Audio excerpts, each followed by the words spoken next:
يوسف كنا راصدينه من فترة طويلة، والحمد لله.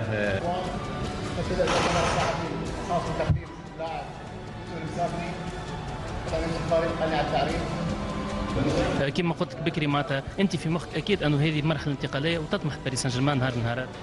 بالطبيعه ان شاء الله اي واحد يطمح باش يلعب في الاوروب في كيب كبيره، ان شاء الله واحد يزيد يوري ما عنده لهنا باش ينجم يمشي ان شاء الله.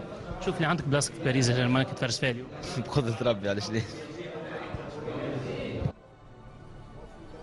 يوسف المساك.